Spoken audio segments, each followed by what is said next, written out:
How do you find the will to fight back against a world that wants to keep you sedated, average, and stuck in plates? Join us for the tools and strategies you need to create a life of abundance, discipline, and high achievement.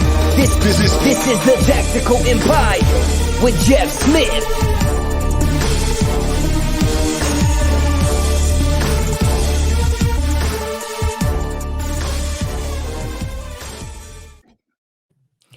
Welcome to another edition of the Tactical Empire. I'm here for a Thursday episode with Sean. What's up, man? How are you?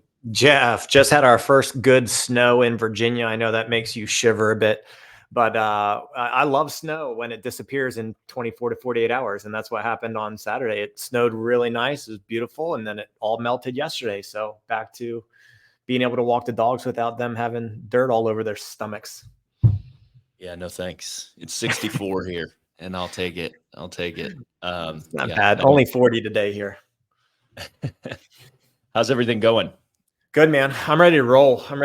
We had a good week last week with growing the Tactical Empire Inner Circle, and then I just had a couple text exchanges with a few of the gentlemen in the group, and people are making moves, man. We're officially the second week of 2024, and as we record this, and some dudes are making some moves, man. And for two of the three guys I communicated with today, it's their first move.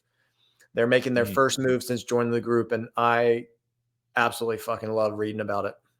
Yeah, I love it. Yeah, well, we one guy closed on a property last week, which was his probably 20th rental, and then we got one under contract for a first short-term rental I saw today. Okay, that might be the guy I was communicating with. I didn't see that post yet, but yeah, someone's getting a signed contract today on the short-term rental. Helped him with that last week, and then someone else in the group they went through the 7 levels of financial freedom course inside of the group, and decided where they need to move money from, what they need to take down in terms of the liabilities that they owe, and they did the math, and it freed up way too much cash flow for him on a monthly basis. So it just gives him a little bit more freedom once he starts making that decision. So pretty pumped about it. Good. I love that, man. That's awesome. Yeah, I mean, it's good to see them getting their head around things. I think the most important thing that they all can do is they need to understand direction. And I mean, just like everything else, you have to understand what you want to determine where you're going, right? I had a conversation with a guy who was really, really amped up about having some money locked up and some equity locked up and some things, and it was pissing him off and frustrating him. And ultimately the thing was that he really was frustrated with his lack of movement, if you will, and progress. But if you really asked him a lot of leading questions, there were two things that stood out to me. Is he didn't know where the fuck he was going. No matter what, you could have dumped $10 million cash on his plate today and he wouldn't know what to do. He would have just not squandered it, but went in some direction that likely could have been the wrong direction for him. And in the meantime, we talked about all the other facets of life, and he assured me that he was buttoned up on everything. And I mean, you know how I am when someone tells me they're a level 10 in every area of their life, I'm just like, fuck off. Just because I mean, I'm enough of a realist to understand that, to me, when people come in and they say that they've got everything buttoned up except their finances, I know that they're not very coachable at that moment. And that's what that tells me. If you're talking about family and fitness and all this other shit, now, I mean, we deal with a lot of fit guys, right? And so the fitness side of things is pretty good and dialed in a lot of times. And the discipline side of things that comes along with fitness is sometimes buttoned up. But I mean, honestly, if I approach anybody and they tell me that they're living level 10 lives everywhere, but their bank account, I don't believe it ever. Yeah. It just doesn't. That's not the way life works. It's a very unique individual to have money problems and not have problems elsewhere. I mean, Yeah. I think that's a fair statement for most people. I know there's some people on Instagram that are living in a van and say to the camera that they fucking love their life. But if you don't have your finances under control, you got problems seeping into other areas of your life, which is why I'm a huge fan of solving the money problem, because it allows you to focus on all this other shit. I think focusing on the other things and not solving the money problem is just going to be this cycle. It's just going to keep trickling back and seeping into other areas of your life. Yeah, I kind of look at it a little differently in that, like, I think foundationally, I think the money issues are an exposure of other issues generally. Mm, Because I believe that like money's the easiest part of the whole situation. But I mean, like, if you dig into your like the financial problems that you're talking about are usually like issues with how they are emotionally dialed and like accurate. how Accurate. they respond to stress and how they respond to situations like that, right? So Sure. so it all comes back to like personal control and discipline. But I think money's the easiest portion of things. I think fixing all the other shit is the hardest part. But Yeah. yeah.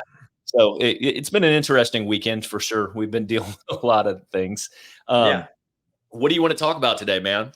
Yeah, I mean, this all feeds into it, is the importance of being in the right groups, and we'll talk specifically about mastermind. So we had a really good week last week. We signed up 4 men in one day to our inner circle, and I talked to you last week about I re-signed up with my executive coach from a one-on-one basis.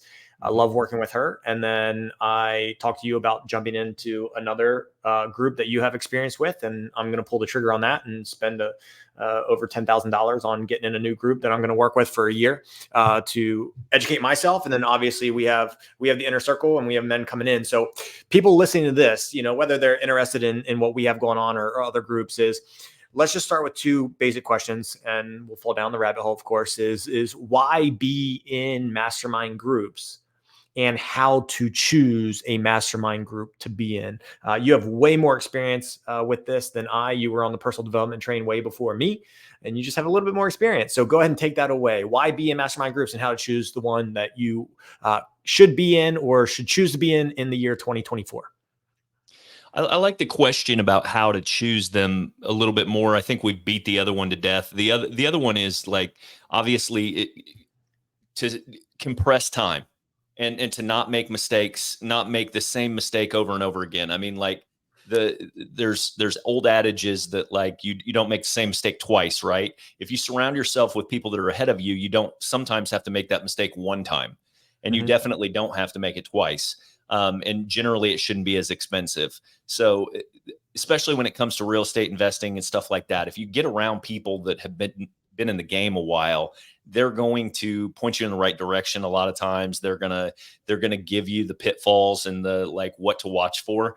And like we kind of talk about it's not gonna you're not gonna avoid all that stuff no matter what. Like you're gonna have to take your licks and learn your lessons no matter what, because things will go wrong. And but the great thing about having groups that you're surrounded by or even coaches and mentors is that like they allow you the kind of guardrails and the safety net to say like this is going to be all right, it's not catastrophic, and you can get back on there. It allows you to move with more confidence. So why you are in them is because it allows you to compress time, it allows you to make less mistakes, it costs you less money, and allows you to reach your goals and your destination, if you will, if you're going to a destination faster. So that's the importance of being surrounded by them. And then we talked last week, I believe, about the push that it gives you and the motivation of being surrounded by people that are high achievers. That's another reason why you want to get in the room. Things are always changing in the world that we live in right now. I mean, it's a nanosecond of new information is available all the time. So being surrounded by 100 people that are on the same mission as you and are lifelong learners like you are able to kind of take advantage of that hive mind effect with meaning that they're sharing information real time with you so you can stay up to date, as opposed to like what can you read on a daily basis and what information can you acquire on a regular basis. Only a limited amount, right? But then if you extrapolate that by 100 people or 1,000 people, and you ask a question that's pertinent to you, and you get feedback from all these different people that are reading different things and sourcing different items, you get more information at a faster rate. So I think those are other benefits of being surrounded by people. There's new technologies happening all the time. You're exposed to stuff like that. I'm in the process right now of doing a lot of fact finding for our storage facility. So I'm looking at like software applications and things like that utilize hands-free type stuff. There's new things emerging in that market constantly. And so I want to get surrounded by people that are doing it actively, and what are they using? I don't want to use the shit that they were using 10 years ago. Right. And so there's benefits just being around people that are doing things like that. And that's where masterminds come into play, and being surrounded by groups. It's confidence. It's picking you up when you fail. It's the keys to limiting mistakes and allowing you to move at a higher rate of speed. Now, how do you choose them? Which is the question I'm more interested in. Yeah. Because I mean, there's tons of people out there right now. I'm seeing two things in the marketplace right now, which is interesting, like an explosion of masterminds, coaching programs, things like that. Those happen every year. So this is not a new concept. The other thing I'm seeing a ton is from established coaches. Like there's a lot of like shitting on coaching programs and things like that, meaning like, I'm out here to tell you that my coaching program is superior to all these other coaching programs and blah, blah, blah. If you haven't done XYZ or made $100 million, you're not credible as a coach, blah, blah, blah. Right. And so I see a ton of that going on right now for some reason, which kind of, I don't really understand. I think it's a waste of time. I've never really got into that game. Like if you have to post posts that are like backhanded insults at other people that are in your feed, like it's kind of a waste of time. I try to stay out of that game. I try to not get muddy. It's not productive. I try to make my social media posts productive to everybody. So let's talk about how you find a group that aligns with you. I think it has to do more with like the overall values of the group and the vibe of the group and the intention, right? Because there's knowledge that you're going to get from the group, that you want to get from the group, but also a tribe of people that you want to be surrounded by, or you want to be kind of networking in with, right?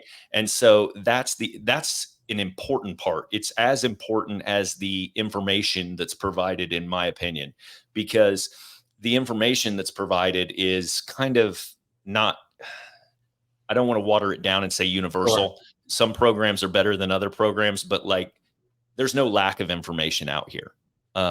Like I can go YouTube any fucking thing I want to do and build a ground up business in any industry if I'm willing to spend the time. Yeah. Right. And so I say all the time, there's nothing new in the world. No, there's no new information coming out, quite frankly. And so it's how it's packaged, and it's the people that are around in the group and the overall culture, right? This is something I think I'm very talented at. I've done it multiple times, and I enjoy putting together cultures of high achievers, entrepreneurs, and things like that.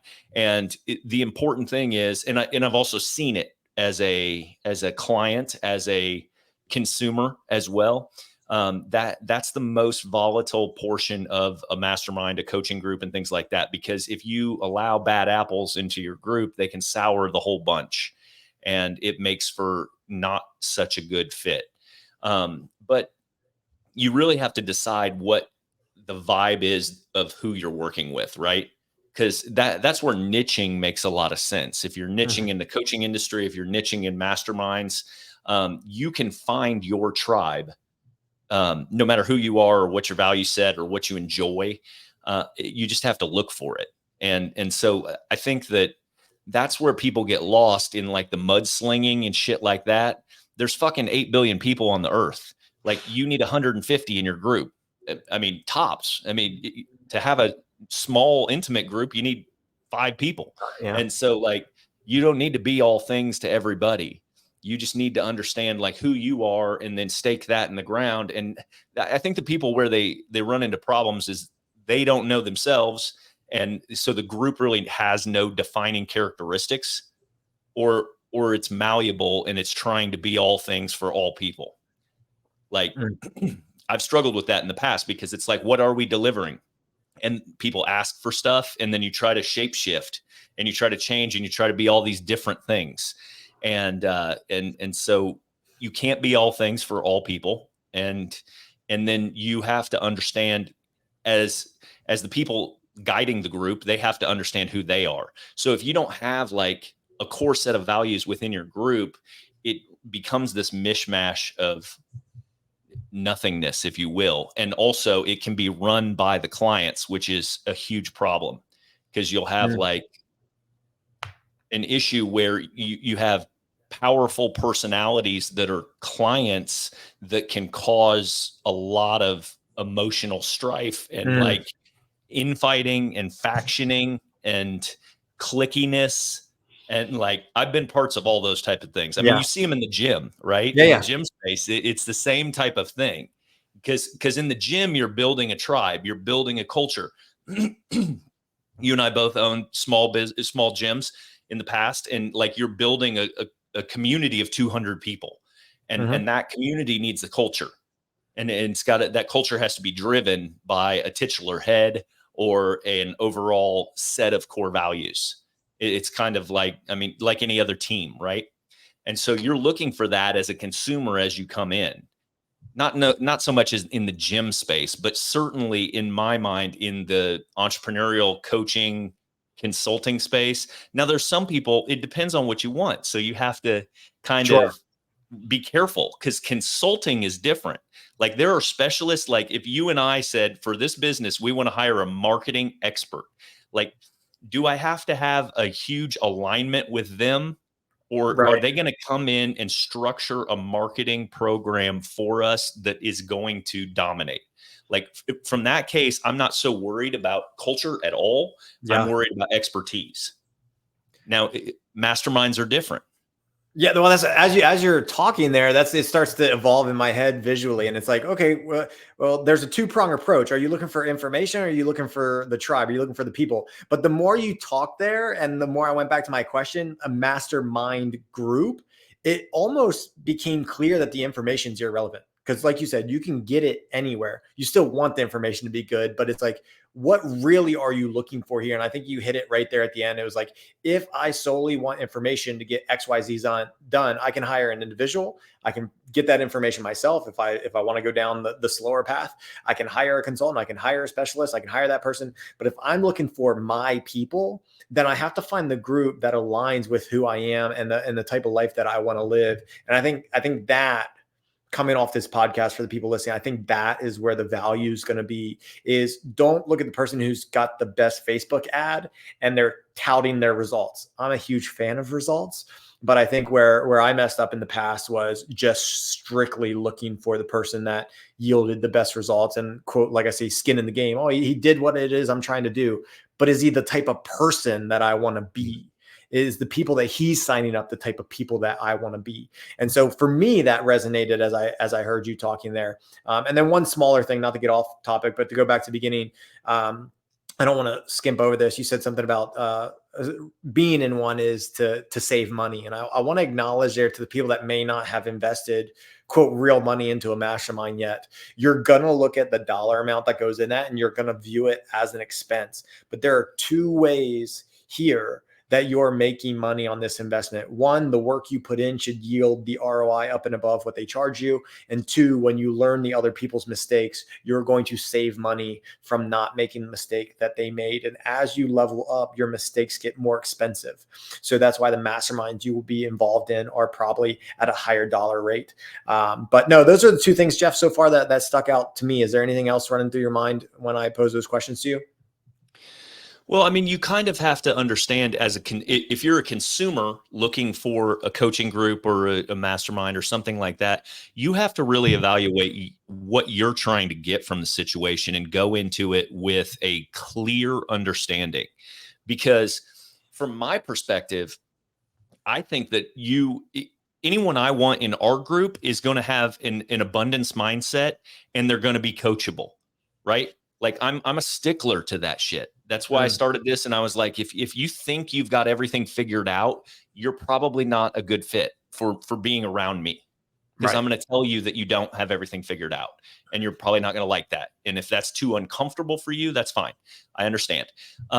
So those are also the people who are usually closed off to like it not being an investment, it being an expense. Sure. And so like, I am spending $3,000 a month with you. What am I getting out of it? And like, you're going to get out of it exactly what you're willing to put into it. Yeah. And also your coachability. Like, I think I have a pretty heightened level of self-confidence. I think we can all agree on that. That's fine. But like, when I hire somebody or go into a group, I have a tremendous amount of confidence that I am going to be able to siphon off some information, a tactic, a technique, or build my skill set to the point where I have zero problem producing an ROI on that investment. And so for me, like, that's a non-negotiable even. Like, I don't even know how there could be a program where I wouldn't get an ROI because I am constantly trying to be a sponge on like one thing. And so like, let me put this into perspective, because most people don't even have this level of like being able to view things, because like I could join a group.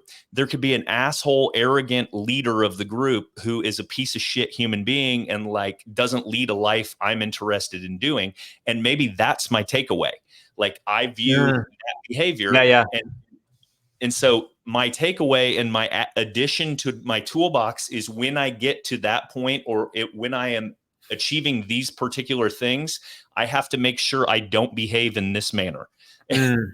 So like, there's the things that you're going to learn to do. There's the things you're going to learn not to do. There's going to be the people you look up to, and then there's going to be the people that you don't want to be. So there's essentially 4 categories as you enter these groups here. But I love that, and keep feeding off this. Some follow-up questions I have is like, what do you do? You're the person coming into the group. What do you do, and how do you act? How should you present yourself to these groups, in the high-level groups, and in order to, you said networking earlier, to make yourself an attractable person to the group. And again, it should align with their core values, but don't be something that you're not, and or optimize your time and value. I know you've hit on a few of those things, but I want to make sure that people understand that the answers you're giving flow into how you should act in the group, and how do you optimize your value and time in the group.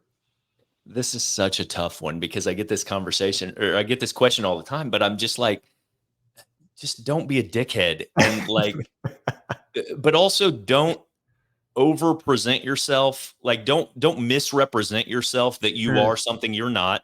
Like, most people don't care like where you're at, because they respect the fact that you're on the journey. Like, anybody that's real in business and life, like, respects anyone that's trying to improve. So the people that are really there for the right reasons, that are trying to improve, if you come in and you're just a student of the game, you're just trying to get better. Because like, the thing is, you talked about like, what are you learning from these other people? We're never going to be someone else. So when I'm looking for tools, I'm looking for facets of personalities. I really like that about you, Sean. I really like that about how you present yourself or carry yourself in this particular way. Right. I'm going to take that piece and I'm going to try to emulate that or add that to my toolbox. I'm not trying to be Sean Ryder, right? Yeah. So like, we have to understand that. And so when you come in, like, the key is just being humble, learning, listening, and kind of, and then if you have an expertise, helping and add value. And everyone does have something to offer to add to the group. Being deliberate in how you can provide that value, and not making it sleazy, or like, most people are stuck in a transactional arrangement. Like, they do something because they have a direct expectation for the return on that action. And so you really have to go internal on this, because it's very unnatural to present yourself as, I'm going to do this with zero expectation of when it's going to return to me, the positive.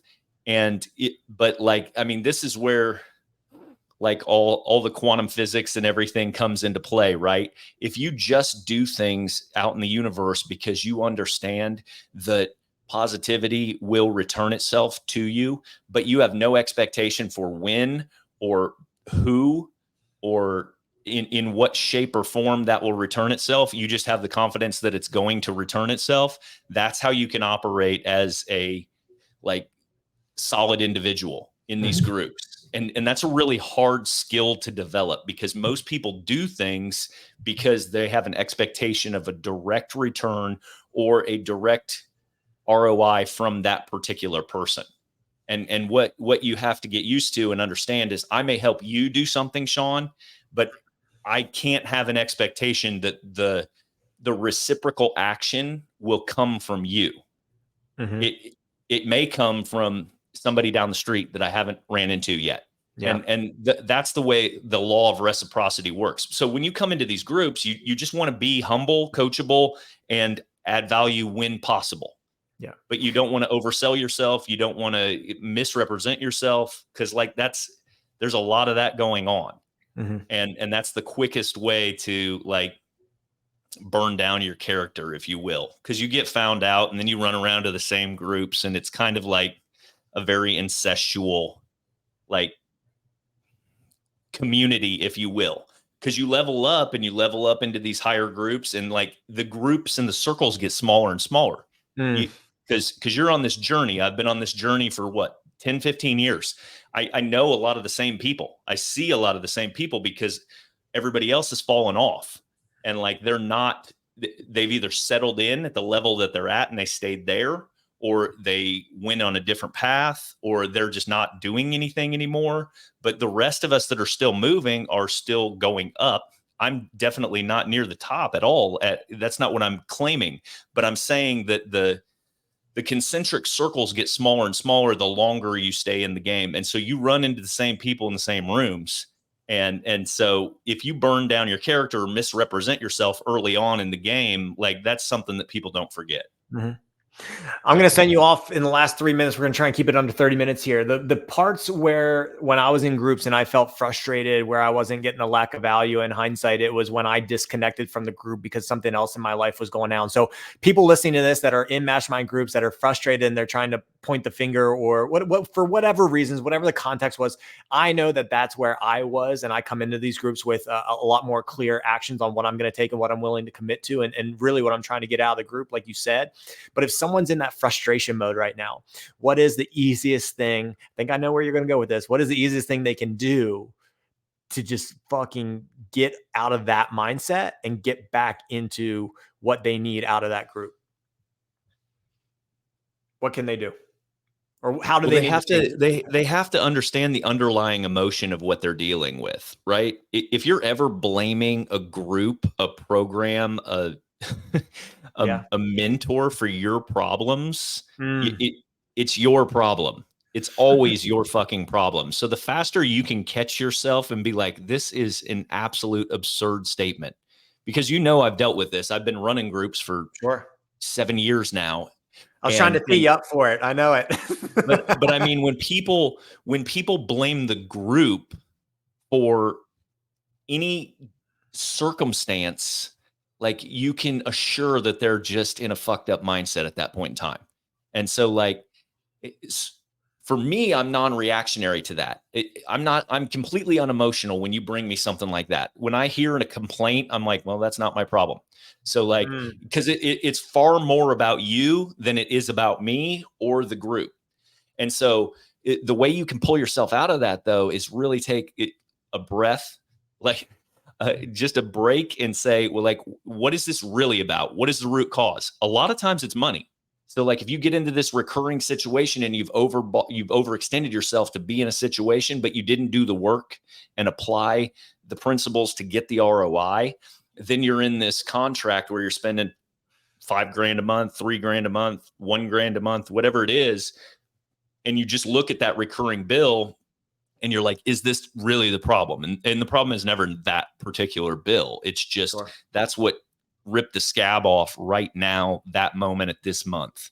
And so then it's time for some introspection. Like, how have you utilized this group? Have you really put your effort into it? Is the framework really there? for you to succeed? And then how can you get the most out of this experience? And so, I mean, that's a really hard thing to reframe once you've kind of shit on like what it is. Like once you really put your like teeth into like they are at fault for my shortcomings, like that's a hard thing to rein back, but ultimately your life is going to be so much better and you're going to be so much more successful and happier if you can really just look in the mirror at that situation. Cause like it's definitely not in anything I'm doing. I mean, there's some other shady programs out there that if you're looking at crypto and other areas that people actually steal people's money, which that would put you in a bad position. But in a program that you're just getting information and support and coaching and things like that, then I think that it's usually on the end user. And sometimes it's not a personality fit too. I mean, I've run into that where they're like, I'm not getting anything out of this program. And it's because they don't like me. And I'm like, okay, well, that's fine. Like we should probably part ways because you're not going to get anything out of this. If I grind you that much that you physically cannot take action, like whatever that is, you're probably not going to get over it very soon. And that's okay. Cause I'm not for everybody. And like, we can just agree to break up at this point. And so, I mean, you really have to just look for the underlying emotions, but you do have to catch yourself and say like, how absurd is it that I'm going to blame a program for my shortcomings in anything really? Yeah. Ladies and gentlemen, I've been there. I've done that. So, but you know, I really like this podcast, like this information, Jeff. Hopefully it helps some people out there. I know I'm committing to probably investing more in masterminds and groups to be in and just education in general this year than I have in the past couple of years. So I'm looking forward to seeing my personal growth and I'm looking forward to seeing the guys in our group. So if you want to, Jeff, let's go ahead and send them off. All right, man. Well, thank you guys. And if you guys need support or you need more questions about masterminds, anything like that, hit us up. We've got the Tactical Empire free community on Facebook. Hop in there, ask your questions. We're happy to support. We're out there, Sean and I both. So have a great day.